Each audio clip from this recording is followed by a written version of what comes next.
โอ้ยเนาะอืมอันนี้แบ่งไปให้เราครึ่งหนึ่งได้นี่พี่น้องไอ้ส่วนหนึ่งแล้วเนาะเรือนซานอ่าไม่ตองออกตามเนาะมั่างลงมาเลยก็เอาไปให้เราอยู่ปราสาทอ่าจุดน้ำกันเลยเมื่อนั้นก็ได้พี่น้องเลยเนาะอันนี้ก็ยังโตบันไดนี้บาดนี้พี่น้องเลยเนาะเสียให้ทางลุงเพิ่นมามั่างลงก่อนเรียบร้อยแล้วไปจักอันนี้พี่น้องเลยเรียบร้อยเลยตายต้นหมากลิ้นจีมันห้อนมันอันนั้นเนาะพี่น้องเนาะบ่ไหวมันความห้อนของแดดต่อนี่น้ำกับเบิดเติดพี่น้องเกี้ยงตับเนาะเรียบร้อยพี่น้องเอ้ยแห้งจอกคอกบาทนี่ตายแล้วกันเนาะนี่บางหุ่งก็โตพี่น้องเลยเนาะซีเมนต์เพิ่นอยากเป็นอันนี้ก็งาจนสิฮักอันนี้พี่น้องเอ้ยโพดโพซ้ำทบเข้าหมากกันม่วงแอปเปิ้ลเนาะบ่รอดมันแห้งแรงโพดพี่น้องไอ้น้องก็โอ้ถ้าลงอีกเนี่ยก็คือสิยั่งอยู่ดอกน้ำในก็ได้อันนี้มันจกบ่ได้เลยพี่น้องไอ้มันเป็นดินหลานเนาะก็ว่าเอาลงอีกรวมลึกอีกซ้ำนี่สิกุ้มอยู่น้ำ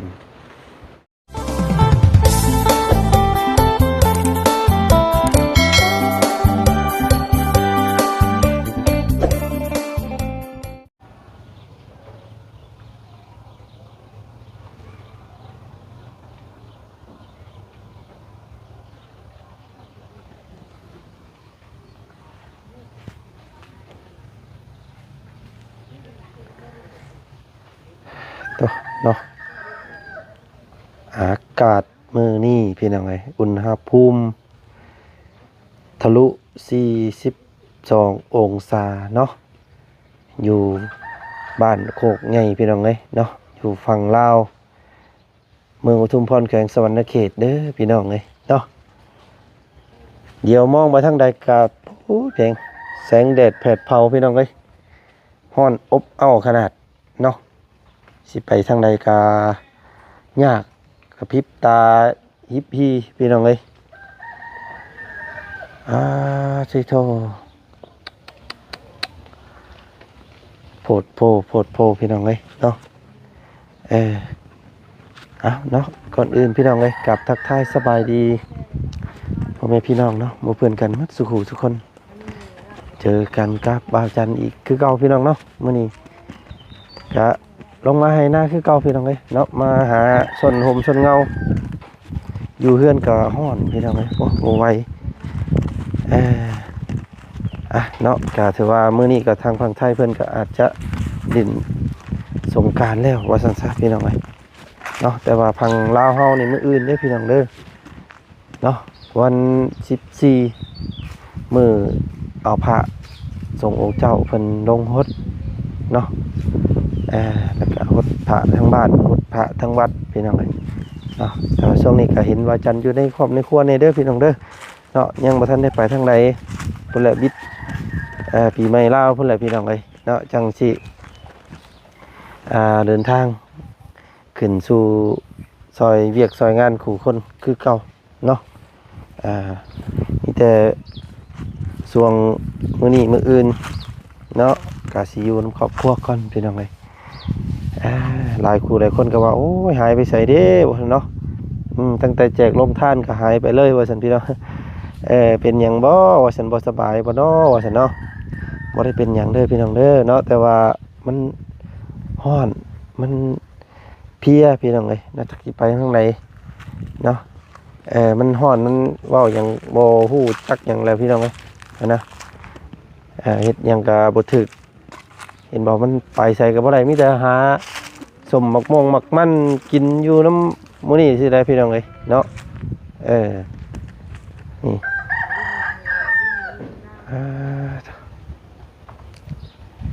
ฮ้อนพี่น้องเอ้ยงัวควายก็สิตายเบิดแล้วเนาะมัน บ่มีน้ำกินเด้พี่น้องเอ้ยเนาะเขาต้องได้เป่งน้ำบาดาลนี่แหละ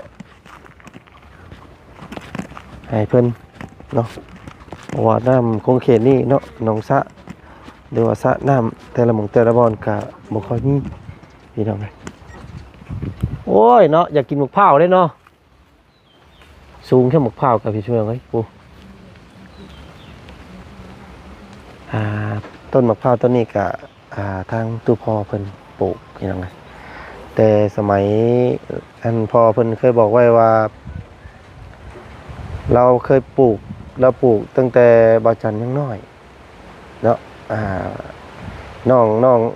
องอินน้องสาวหลานนี่ยังบ่ทันเกิดเนาะเกิดแต่บ่าวจันแล้วก็น้องชายพี่น้องเอ้ยกี่อองพ่อปลูกว่าซั่นเป็นอองลูก2คนปลูกเพราะว่าอยากให้มันจับเนาะนี่ก็ถือว่าป้า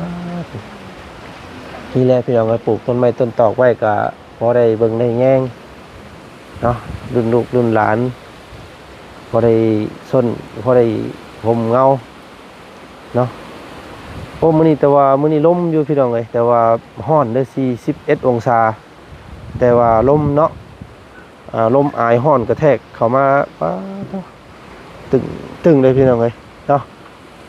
นี่แหละแต่ส่วนอันดาห่มเงาของต้นไม้ต้นตอกทางผู้เป็นพ่อเพิ่นปลูกไว้นี่แหละพี่น้องเอ้ยเนาะเหลือแต่สิ่งปลูกพังนี่แหละเนาะเป็นประวัติศาสตร์ไปให้ลูกให้เต้าเบิ่งพี่น้องเอ้ยโอ้ยนะเป็นครบรอบปีหนึ่งพอดีได้พี่น้องเอ้ยเนาะที่ทูพ่อเพิ่นได้จากครอบครัวไปวันที่25เดือน3ที่ผ่านมานี้เนาะทางตัวพ่อเพิ่นถูกอันน่ะคุ้มขังพี่น้องเอ้ยนี่ก็เดือน4ผ่านมาเดือน1พี่น้องเอ้ยเนาะก็ครบรอบปีหนึ่งพอดีที่เพิ่นจากไปว่าซั่นซะพี่น้องเอ้ยเนาะ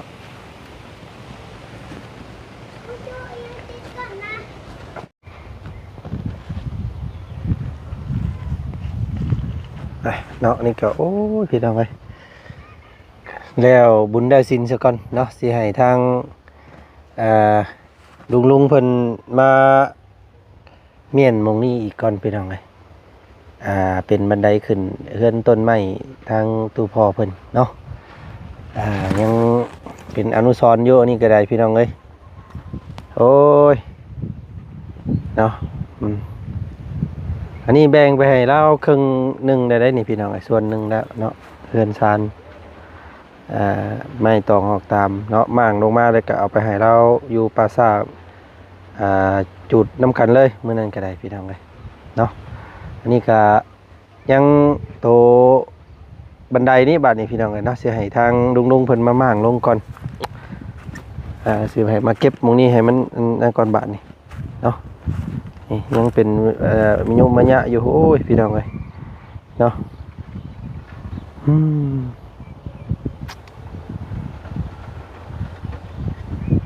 แต่ห้องห้อยกันใช้ชีวิตมือก่อนเนาะบ่มีผู้เบิ่ง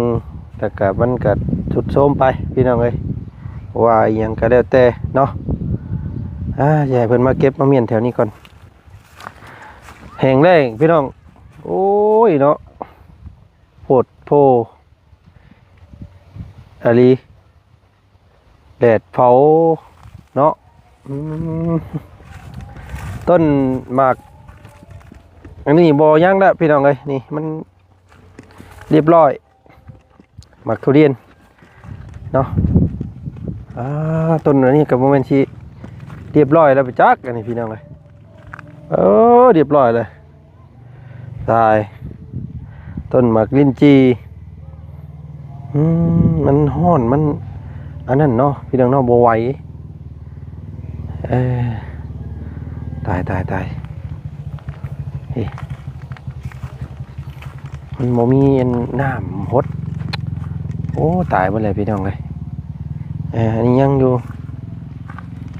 นี่เรียบร้อยนี่พี่น้องเลยตัวนี้ก็ได้ อ๋อ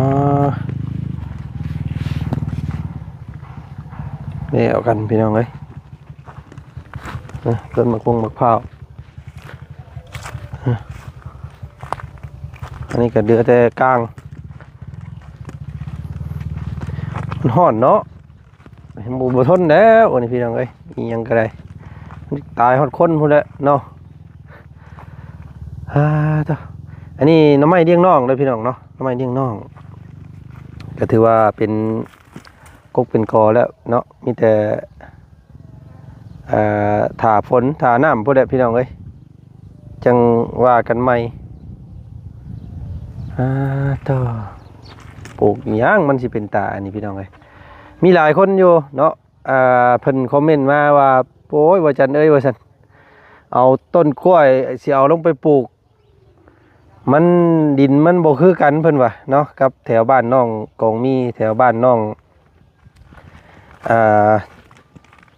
พุ่นแหละแถวนะบ้านน้องปูหน้าแถวนั้นเพิ่นน้องเอ้ยเนาะเพิ่นว่าปลูกบ่ต้องรดน้ำว่าซั่นอันทางพระจันทร์คิดว่าคำบ่รดตายแน่นอนพี่น้องเนาะนี่เห็นบ่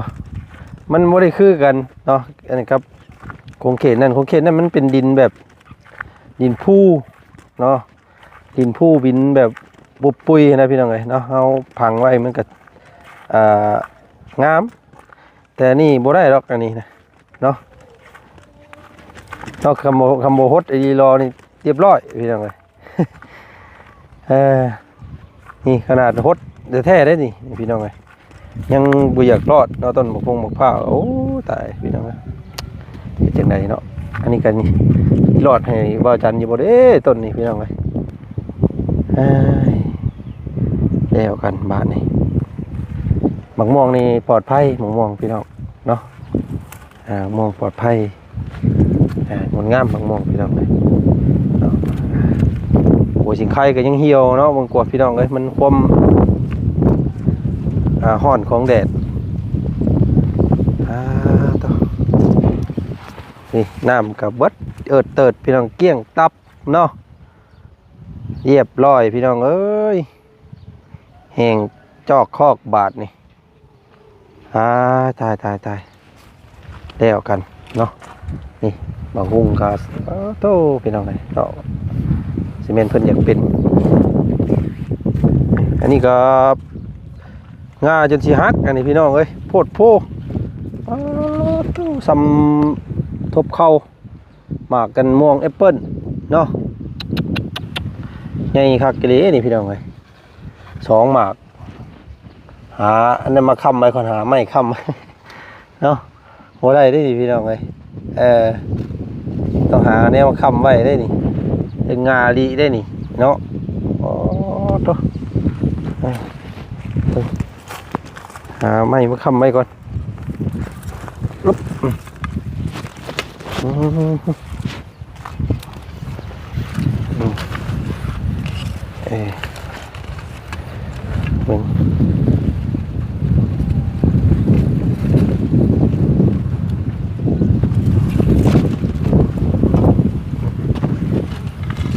เบิ่งเนาะ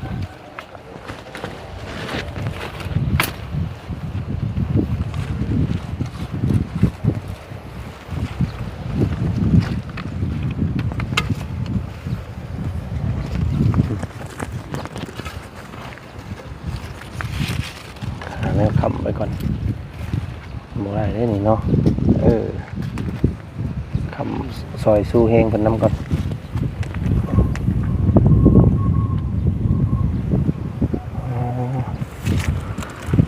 พี่น้องเนาะมื้อนี้ก็พามาเลาะเบิ่งหัวสวนพี่น้องเอ้ยมันตายบ่ได้เนาะโอ้ยตายสิได้กินอยู่บ่เด้พี่น้องเอ้ยมันเป็นดินดานขนาดนี้ก็ยังออกอยู่พี่น้องเนาะแดนมันที่เขาอันนี้บกคักนี่เราเอานอกมาบัวปลาเก็บ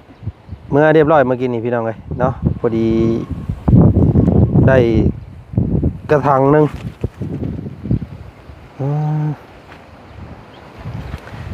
บ่รอดมันแห้งแรงโพดพี่น้องเลยเนาะน้องกะโอ้ ถ้าลงได้ลงอีกเนี่ยก็คือสิยังอยู่ดอกน้ำในก็ได้อันนี้มันจกบ่ได้เลยพี่น้องไงมันเป็นดินหลานเนาะก็ว่าเอาลงอีกรวมลึกอีกซ้ำนี่สิกุ้มอยู่น้ำอันนี้โอ้แล้วแหละ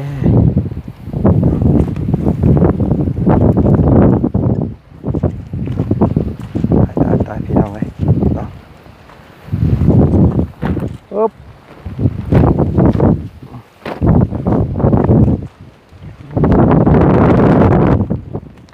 โอ้ลมพี่น้องเลยลมอยู่แต่ว่าฮ้อน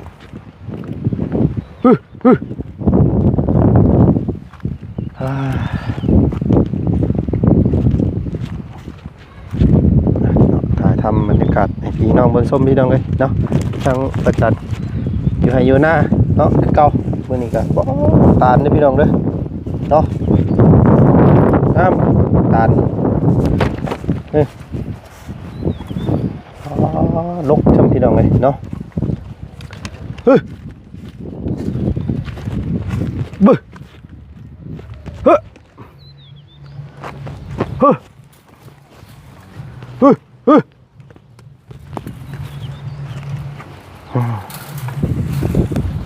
ึ๊บ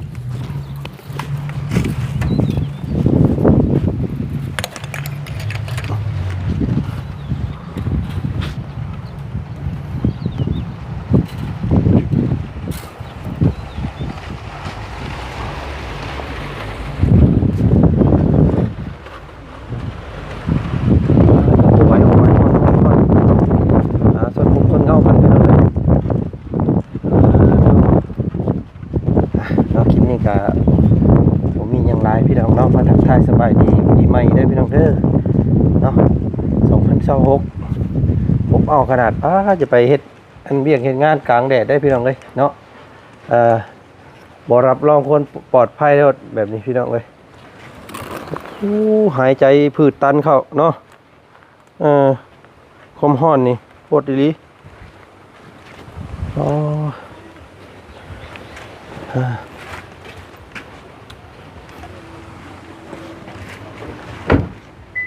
และพี่น้องไงเนาะก็โอเคทางว่าจันหาอยู่ในกินหาอันนำหาทาสู่